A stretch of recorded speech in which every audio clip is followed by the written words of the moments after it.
one. Next contest, second round for the men's over 100 kilogram category. İlmay judogi from Tajikistan, Temur Rahimov. İlgo judogi from Israel, Serafim Kompanyes.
İlk önlerden galip geldiği Aslan Bizi Azerbaycan ve Dövlətinin Hevesini aldı.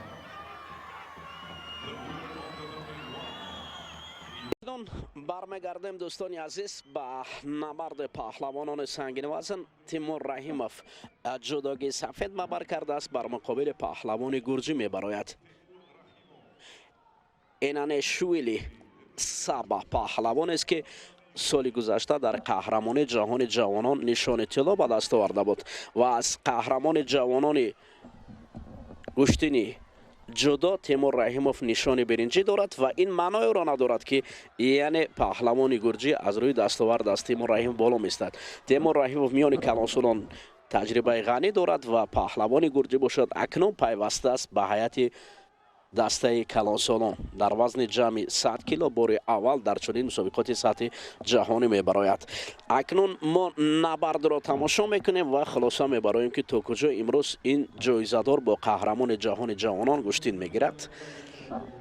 تیمور رحیموف پهلوان ما 25 سال دارد و رقیب 21 سال است. حالا اولین هجوم برخورد میان این دو پهلوان بود و کسی از اینجا امتیاز به دست نآورده است. برای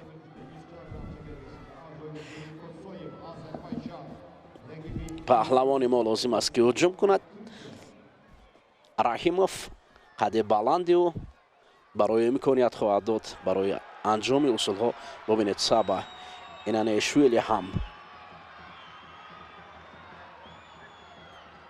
اولین شده را برای پهلوان ما نشان میدهند و این شده اونقدر نقش ندارد. تیمور رحیموف باید بر مقابل چنین رقیبان نوکار خود بسیار شایسته مبارزه برد، اصول را انجام دهد. اوه از پای می افتاند. اولین زانو افتادن از جانب تیمور رحیموف است و این امکانیت میدهد برای او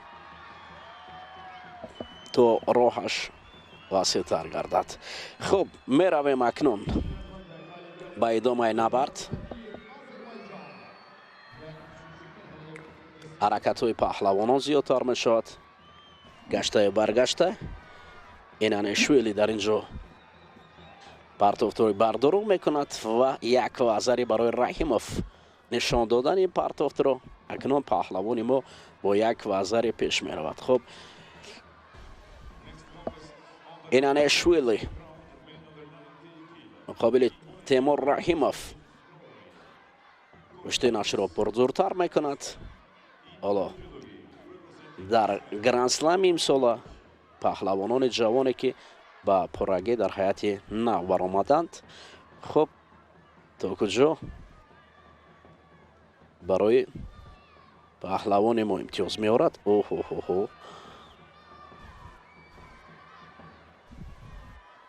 اینجا حرکت ها طریق داشتن ها از هر دو جانب است. هم تیمور و هم اینانشویلی میانی یکدیگر چرخ میزنند و کمر میدارند و آستینی یکدیگر را داشته هیچ حالت غیر قاعده‌ای را در اینجا هم میفهمانند.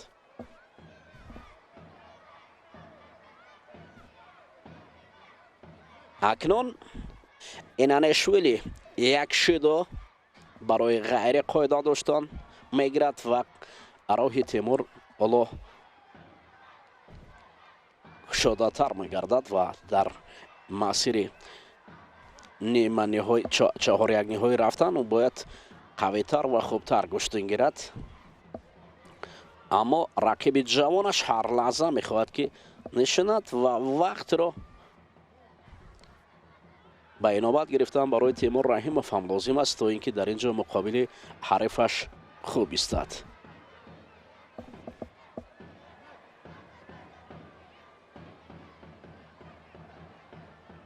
اینانشویلی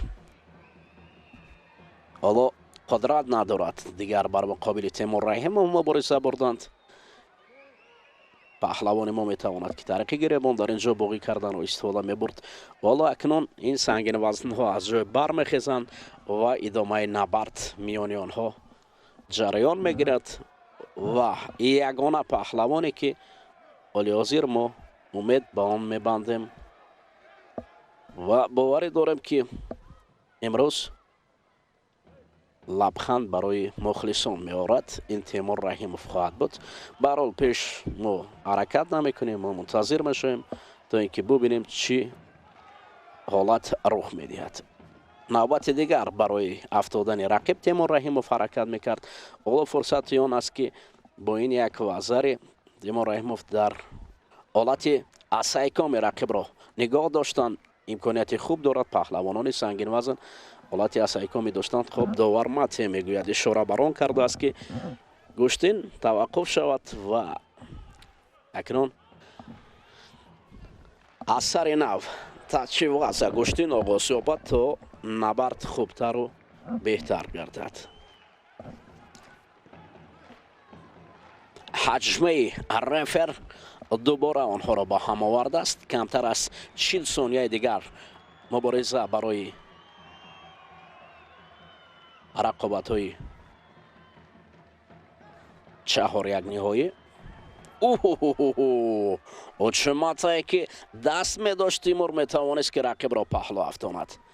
ولی یک وزر کافی است طول وقت رو کشال دادن تیمور میتواند که قدر خود رو مثلا خسته نکند و با قسمت های منبعد خود رو قوی تر نگاه. حالتی اسای کمی خوب است با تمامی هستی در اینجا وقت هم سپاری می شود. یک وزر علاقه تیمور رحیموف را به قسمت نیمه نهایی می برد. وقت به انجام می رسد و این پیروزی تیمور رحیموف است که به نبردهای منبعد می رود. خب دوستان عزیز اکنون چون دیدیم که تیمور رحیموف برای برآمدن به قسمت نیمه نهایی مشکلی نداشت و او در این راه به دوره های منبعد رفت.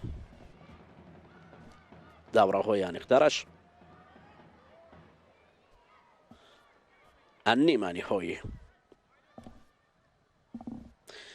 پهلوان گرجی مبارزه برد برای به دست آوردن امتیاز ولی قواش نرسید و اکنون راه تیمور رحیموف به قسمت نیمه نهایی است و با نبرد نوبتی تیمور رحیموف در قسمت نیمه نهایی تیمور رحیموف با پهلوان فنلاندی گشتین میگیرد.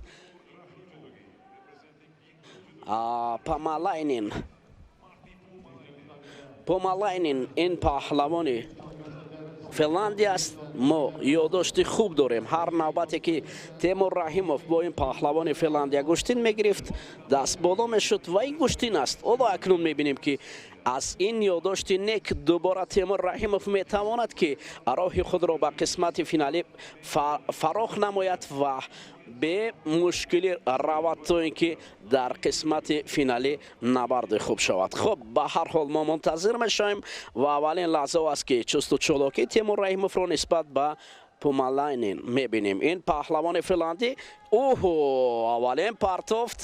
اولین پرتافت که خیلی امتیاز اگر پهلو میافتید امتیاز میداشت ولی شجاعی تیمور رحیموف معلوم است از اینجا. حالا بسیار با حالت آزاد گشتین میگیرد.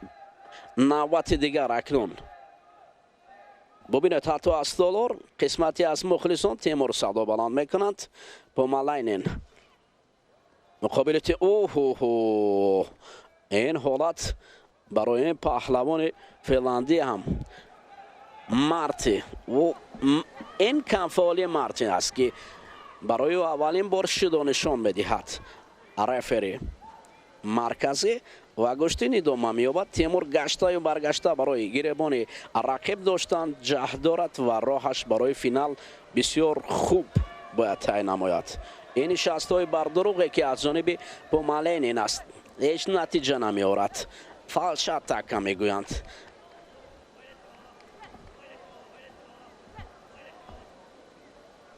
میروند نوبت دیگر.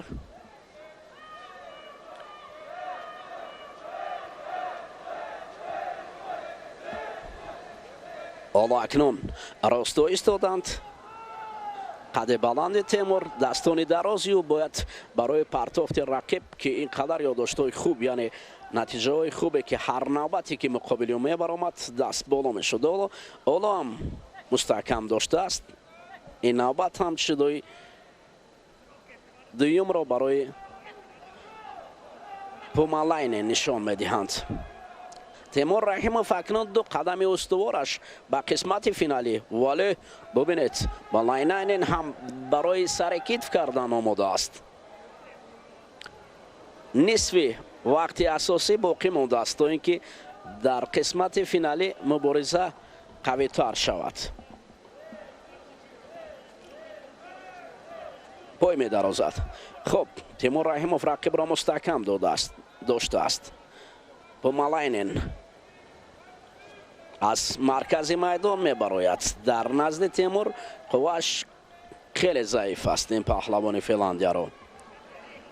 یک شدای دیگر خنساک مکی است اما احتیاط باید کرد. به هر حال تیمور رحیموف نوبسته از آنه که پیش صف است باید احتیاط کارانه مبارزه برد که حتی لحظه میتواند که فارغ بالی برای پهلوان حالتهای ناخوش آورد. ولی تیمور فکر میکنم در اینجا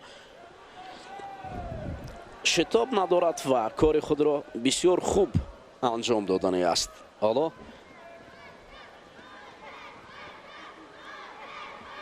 نوبت دیگر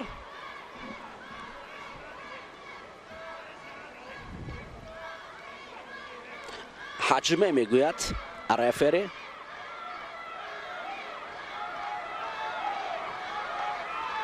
پومالاینن، تیمور رحیموف هر دو راستا ایستادند.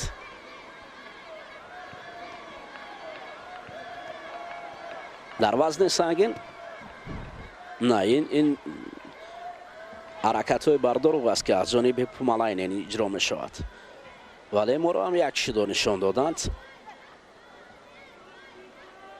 کمتر از دقیقه باقی مانده است. باوری کامل است که این لحظه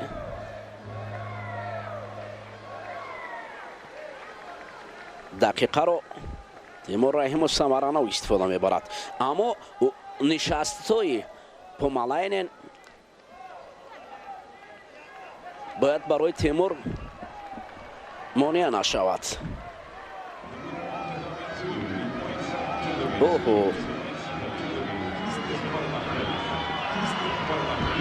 اکنون 2-2 حالا شیدا دادند. دیدید شیدای سیوم تهدید برای هر دو است. تیمور رحیموف باید هجوم کند، رقیب را از میدان برآورد. از میدان برآوردن برای تیمور لازم است. با دو شیدا گشتین گرفتن برابر رقیبی که دویم او را شکست میداد. حالا اکنون گالدانسکا پهلوانان را نبردشان را ادامه میدهند. باید برای تیمور رحیموف پومالاینن اینقدر مشکلی نداشت. در 4 دقیقه اول حل میشد کار. خب به هر حال میرویم. حالا شجاعت تیمور رحیموف همان پا بر جا است، اما باید فعالی را هم از دست ندهیم. و ضربه برای ما نشان خواهند داد. از این سمت ناعیان بود. نه، فکر میکنم وزری نیست، ولی فعالی است برای تیمور رحیموف. حجمه آنها را باز میبرد، با هم روبرو میآورد و داشتن پهلوانان از گریبان یکدیگر و پومالاینن هم خسته شده است و تیمور رحیموف اکنون برای با پای کار کردن برای لازم است. نه، باید به این اشاره نکرد به داور خود میداند که تا کجا کی را جزا دهد، کی را پیش بیند. فقط حرکت باید کرد، باید کار خود را انجام داد. میروند دوباره. اینجا پومالاینن هم سرکیف کردنش اکنون زیادتر می شود.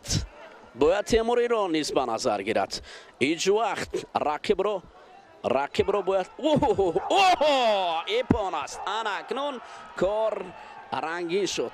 تیمور رحیموف پومالاینن را به تخت پشت افکند و به قسمت فینال رفت. باید این کار در همون 4 دقیقه اول میشد. دیگر حاجت برای دوام دادن نبر نبود.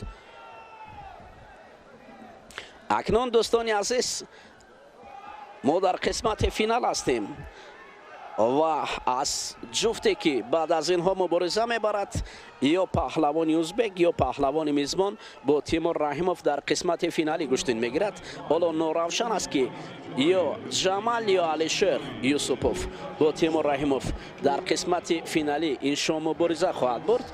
به هر حال ما منتظر میشویم این نبرد رو هم تماشا میکنیم.